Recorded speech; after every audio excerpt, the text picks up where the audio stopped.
गांधी की हत्या से जो लोग आए थे उन्होंने कहा कि पुणे के अंदर ब्राह्मणों के खिलाफ बहुत बड़ा षड्यंत्र हो रहा है और काफी लोग मारे जाएंगे क्योंकि गांधी जी की हत्या होने वाली है। ये 3 दिन पहले उसने कहा है।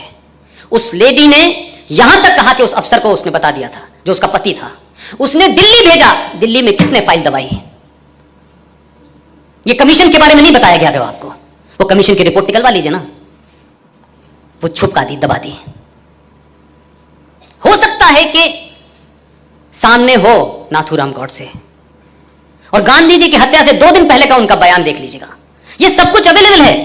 इन तथ्यों को देख करके देश में बदलाव हो रहा है या नहीं हो रहा वो एक अलग इशू है, लेकिन कम से कम इस जनरेशन को सच तो पता चलेगा। उनकी हत्या से 2 दिन पहले गांधी ने कहा था कि ये कांग्रेस पार्टी को एक आंदोलन है, इसे समाप्त कर दिया जाए, इसे एक स्वयंसेवी संस्था बना करके समाज में काम किया जाए। जिन लोगों को राजनीति करनी है कोई दल बनाए, अलग से करें।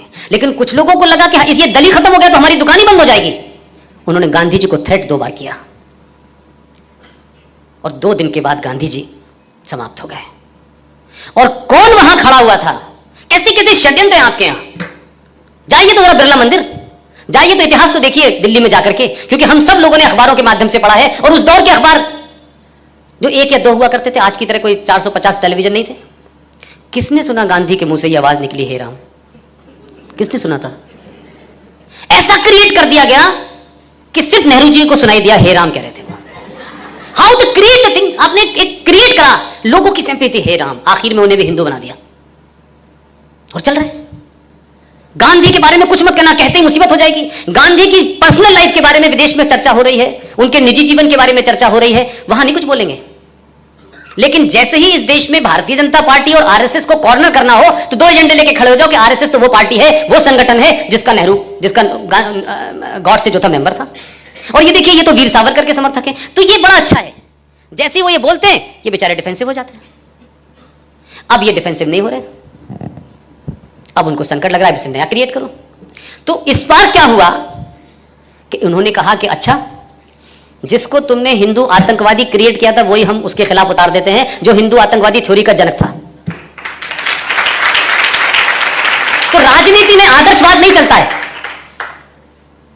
हम ये कहें कि राजनीति एक अलग चीज है, तो राजनीति के जो नियम हैं वो आपको अच्छे लगे या ना लगे, आप उसी से आप जीत सकते हैं। जब आप आदर्शवादी थे, ये तमाम संघ के लोग होंगे यहां, इन्हीं का संगठन, इन्हीं की Bharatiya Janata party political training लोग लेते हैं, जाते हैं। मैं गलत कह रहा हूं साहब? मैं गलत कह रहा हूं? आपसे जुड़े हुए लोग होते हैं, वो चले जाते हैं राजनीति में। जब वो राजनीति में चले जाते हैं तो उनका अपना एक राजनीति के खेल है। ये क्या कर रहे थे बेचारे? ये 5000 साल पुरानी अपनी आदर्श समाज में बेचारे जी रहे थे कि जैसे हम ईमानदार हैं, दुनिया भी ईमानदार होगी, और अगर नहीं होगी तो हमको देख देख के हो जाएगी। 100 साल से बेचारे ये कर रहे थे। तो जो स्वयंसेवक यहां से जाकर के जब राजनीति करने जाता था तो थोड़े बहुत तो उसमें गुण रहते थे इनके। तो जब तक ये आदर्शवाद से लड़े तब तक पार्लियामेंट में ये 1 फूल 2 माली थे। लेकिन जब इनको समझ में आ गया कि फुटबॉल के ग्राउंड में हॉकी के नियम नहीं चलेंगे, तो जब इन्होंने नियम बदले तो अब हाहाकार मचा हुआ है। ये 2 घुमा रहे हैं भाई, ये 2 चला रहे हैं।